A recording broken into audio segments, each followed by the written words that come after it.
Good morning बच्चों, मैं जितेंद्र कुमार शर्मा स्वागत करता हूं आपका आज की कक्षा में बच्चों हम पढ़ने वाले हैं कक्षा 5 की पर्यावरण अध्ययन की पुस्तक अपना परिवेश का 18वां अध्याय, जिसका नाम है तरह तरह के घर। प्यारे बच्चों, इस पाठ के पिछले 2 भागों में हमने यह जानकारी बनाई थी कि घरों के अलग अलग प्रकार कौन कौन से होते हैं।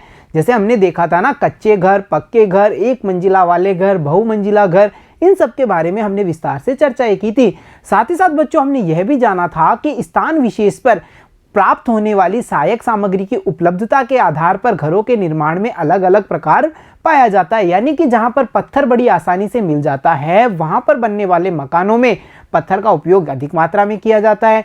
जंगली और पहाड़ी इलाकों में पेड़ पौधों की अधिकता के कारण बनने वाले मकानों में लकड़ियों का प्रयोग बड़ी मात्रा में किया जाता है। बच्चों, आज की कक्षा में हम हमारी जानकारी को आगे बढ़ाएंगे और जानकारी प्राप्त करेंगे कि जो घर के अलग अलग प्रकार हैं, जैसे बहुमंजिला इमारतें, एक मंजिल वाले घर या फिर कच्चे घर, पक्के घर, इन सब के बारे में बच्चों अब हम विस्तार से जानकारी प्राप्त करेंगे। तो चलो बच्चों शुरू करते हैं आज की हमारी कक्षा, जिसमें हम जानने वाले हैं घरों के प्रकार में बहुमंजिला इमारतों के बारे में। देखो बच्चों, घरों के प्रकार। बच्चों, जैसा कि हम जानते हैं कि आजकल कुछ लोग रोजगार के लिए गांवों से शहरों की ओर पलायन करते हैं, और हमने यह भी जाना था कि शिक्षा यानी उच्च शिक्षा या फिर जो रोजगार है, आवास या सुख सुविधा, इन सब के लिए जो गांवों के लोग हैं वो शहरों की ओर पलायन करते हैं। अब बच्चों, होता क्या है कि बड़ी मात्रा में लोग गांवों से शहरों की ओर पलायन तो कर जाते हैं, परंतु जो जमीन या स्थान है वो तो निर्धारित है। जमीन थोड़ी बढ़ सकती है। जैसा कि हमने जाना था कि राजस्थान का क्षेत्रफल 3,42,239 वर्ग किलोमीटर है। क्या ये बढ़ सकता है? नहीं बढ़ सकता ना। तो इसका प्रभाव क्या पड़ता है, जिससे देखो शहरों में जमीन कम और लोग अधिक हो जाते हैं। अब बच्चों, गांवों के लोग भी चल करके पलायन करके शहरों में पहुंच चुके हैं, तो वहां पर जमीन है वो तो उतनी ही मात्रा में है, परंतु जो लोग हैं वो अधिक हो जाते हैं। तो इस स्थिति में क्या होता है, अब रहने के लिए तो सभी को मकान चाहिए। तो बच्चों, हमने यह तो अध्याय 2 में जाना था ना कि रोटी, कपड़ा और मकान व्यक्ति की मूलभूत आवश्यकताएं होती हैं, परंतु बच्चों अब शहरों में जमीन की कमी हो चुकी है, लोग अधिक हो चुके हैं, सभी को आवास चाहिए। अतः क्या किया जाता है, जो मकान है वो आसपास बनाए जाते हैं, और इसी स्थिति से बचने के लिए निर्माण किया जाता है किनका? बहुमंजिला इमारतों का। बहुमंजिला इमारतें होती क्या हैं बच्चों? तो देखो यहाँ पर चित्र में आप देख पा रहे हैं बहुमंजिला मकान को, यहाँ देख पा रहे हैं ना।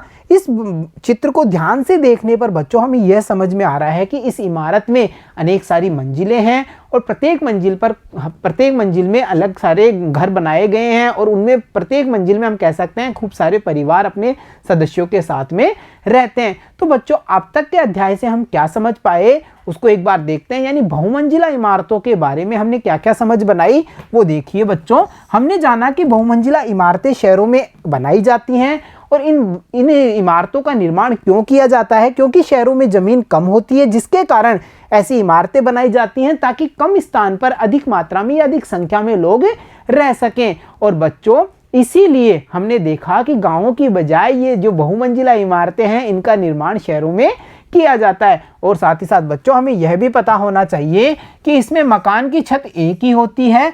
इसी प्रकार जो सीढ़ियां व लिफ्ट का उपयोग सामूहिक रूप से किया जाता है। बच्चों, इनमें ऊपर चढ़ने और उतरने के लिए लिफ्ट या सीढ़ियों का प्रयोग किया जाता है। इनमें जो छत होती है वो एक ही होती है, वो भी सबसे ऊपर वाली, क्योंकि बहुमंजिला इमारत, जैसा कि आप यहाँ चित्र में देख सकते हैं, अगर ये बहुमंजिला इमारत का चित्र है जैसा कि हमने जाना, तो इस वाली इमारत की या इस वाली मंजिल की छत कहाँ है? नहीं है ना, उस पर तो फिर मंजिल है, और जो अंतिम मंजिल है उसके ऊपर हमें छत दिखाई देती है। तो देखा बच्चों आपने, बहुमंजिला इमारतों का निर्माण शहरों में किया जाता है, और इसका निर्माण इसलिए किया जाता है कि कम स्थान पर अधिक संख्या में लोगों को रखा जा सके, और इनमें प्रयोग किया जाता है चढ़ने उतरने के लिए सीढ़ियों और लिफ्ट का। तो चलो बच्चों, अब तक के प्राप्त ज्ञान के आधार पर हम कुछ आसान से प्रश्नों को हल करने की कोशिश करते हैं। सोचिए और बताइए में।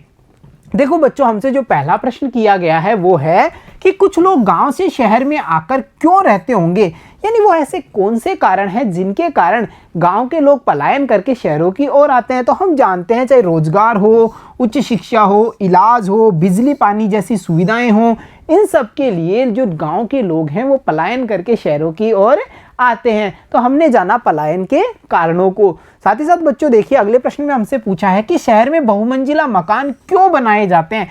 भाई हमने यह तो जाना कि शहर में बहुमंजिला मकान बनाए गए हैं, गांव के लोग शहरों की ओर पलायन कर रहे हैं, परंतु शहरों में बहुमंजिला इमारतें या मकान बनाए क्यों जाते हैं? तो हम क्या कह सकते हैं कि आजकल लोग रोजगार के लिए गांव से शहर की ओर पलायन करते हैं, जिससे शहरों में जमीन कम हो जाती है तथा लोगों की संख्या अधिक हो जाती है। साथ ही साथ हमें यह भी पता है कि प्रत्येक व्यक्ति को रहने के लिए मकान चाहिए, इसीलिए बच्चों शहरों में निर्माण किया जाता है बहुमंजिला इमारतों का। तो चलो बच्चों अब बढ़ते हैं अगले प्रश्न पे, और अगला प्रश्न है, शहर में जमीन की कमी को भवनों के आकार और विस्तार पर क्या प्रभाव दिखाई देता है? यानी जब शहर में जमीन की कमी हो गई तो जो भवनों के आकार हैं और उनका विस्तार है उस पर इस चीज का क्या प्रभाव दिखेगा?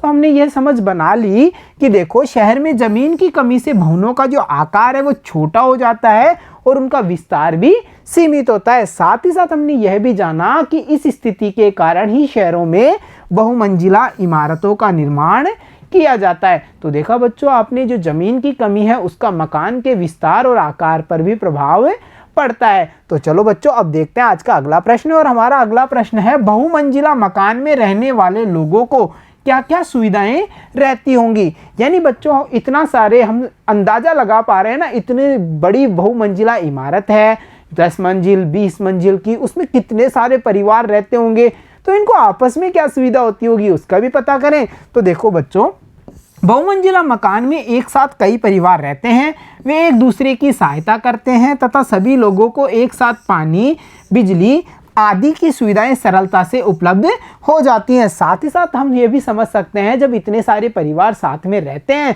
तो सुरक्षा संबंधित जो सुविधा है वो भी उन्हें उपलब्ध हो जाती हैं। तो देखा बच्चों, शहरों में जो बहुमंजिला इमारतें हैं या मकान है उनमें रहने वाले लोगों को ये सारी सुविधाएं प्राप्त होती हैं। तो चलो अब देखते हैं आज का हमारा अगला प्रश्न, और हमारा अगला प्रश्न है, बहुमंजिला मकान में सभी मकानों की एक ही छत होती है? ये तो हमने पता किया था ना कि सबसे ऊपर एक ही छत होगी, परंतु हमें यह पूछा गया है कि वे सभी एक छत का उपयोग किस प्रकार करते होंगे? भाई एक ही छत है और इतने सारे परिवार हैं, तो वो उस एक छत का उपयोग कब करते हैं, किन अवसरों पर करते हैं, उसके बारे में है हमारा ये प्रश्न। तो हम कह सकते हैं कि वे सभी एक छत का उपयोग सामूहिक रूप से समारोह में, उत्सवों में, त्योहारों में तथा शादी के अवसर पर करते होंगे। यानी हम अंदाजा लगा सकते हैं ना कि कब कोई विशेष त्योहार होता होगा, सामूहिक रूप से अगर वो कोई त्योहार मनाते हैं तो वो उस छत का उपयोग करते हैं, कहीं कोई शादी का फंक्शन किया जा रहा है तो वो उस छत का उपयोग करते हैं। मतलब ये सब वो कारण हैं या वो अवसर हैं जिन पर ये लोग एक सामूहिक छत का उपयोग करते हैं। तो देखा बच्चों आपने, हमने अब तक जानकारी प्राप्त की है बहुमंजिला इमारतों के बारे में और इसके जो लाभ हैं, यानी इसमें रहने वाले लोगों को कौन कौन सी सुविधाएं मिलती हैं उनके बारे में। पर क्या बच्चों आपने कभी सोचा है कि मकान बनाना इतना आसान थोड़ी है? आसान है क्या? नहीं ना, कितना पैसा लगता है।